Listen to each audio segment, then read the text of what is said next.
Mapagpalang araw sa ating lahat. Muli nating pakinggan ang ilang mensahe na magbibigay sa atin ng hamon.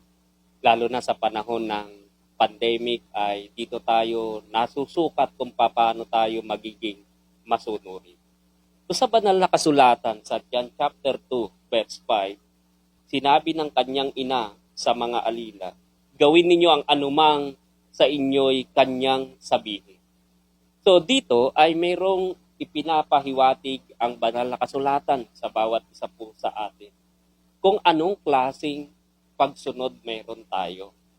So yung sabi niya dito, gawin ninyo ang anumang sa inyo'y kanyang sabihin.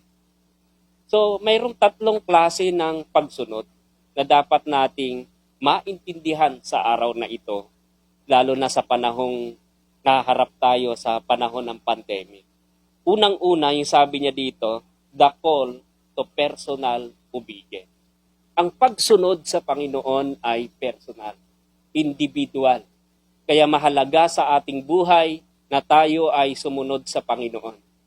Individual ang pagsunod sa Panginoon. Pangalawa, the call to perfect obedience. Kung susunod din lang tayo sa Panginoon, gawin na natin ito ng buo, ng kompleto, na hindi kulang. Bagkus lubusan na tayong sumunod sa Panginoon.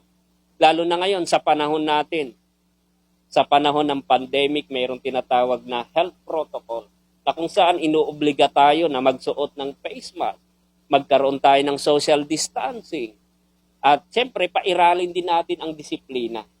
Kaya maging sa Panginoon, mahalaga na magkaroon tayo ng kompletong pagsunod sa Panginoon para masiyahan ang Diyos sa buhay mo. Kasi kung susunod tayo, meron tayong perfect obedience sa Panginoon, siyempre ikaw din masasatisfied ka. May satisfaction ka sa kalooban mo. Pero pag kulang ka sa pagsunod, parang naapektuhan ka. Kaya kung gusto nating masiyahan ang Diyos sa ating buhay, gawin nating kompleto ang pagsunod natin sa Panginoon. Tulad ng ina ni Jesus, si Maria, sinabi niya, gawin ninyo ang anumang sa inyo'y kanyang sabihin. Kaya andun dapat yung pag-response natin at pagsunod sa Panginoong Hesukristo. Nagsabi ang Panginoon, kung iniibig ninyo ako, tutuparin ninyo, gagawin ninyo ang aking mga utos. Kaya mahalaga para magkaroon tayo ng kagaanan, ng kalooban, sumunod tayo sa Panginoon. Pangatlo at panghuli, the call to purposeful obedience. Pag sumunod tayo sa Panginoon, dapat may layunin, may purpose, makabuluhan, may kahulugan.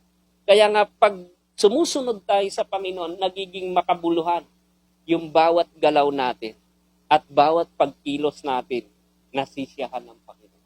Kaya hinahamon ko po kayo, gawin nating may layunin ang ating pagsunod sa Panginoon.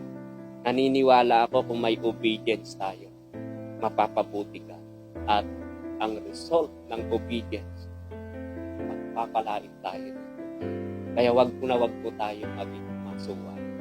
Kung tayo dumulog sa Panginoon, Panginoon, sa araw na ito, patawarin niyo kami sa aming pagkuhan, sa aming mga pagkukulang. Tulungan niyo kaming maitumpak ang aming lakad, ang aming pamumuhay, at makasunod kami ng lubusan sa inyong kalooban. Mag-response kami individually na kami lubusan sumunod sa iyo. Maasa kami na magiging ang pagsunod namin ay lumalalim dahil ito'y may layunin. Mayroong purpose na ito'y magdudulot ng kabutihan sa bawat isa. Dalawin niyo po ang lahat na makakapakinig ng aral na ito mula sa inyong banal na kasulatan. Ito po ang aming dalangin sa pangalan ni Jesus. Amen.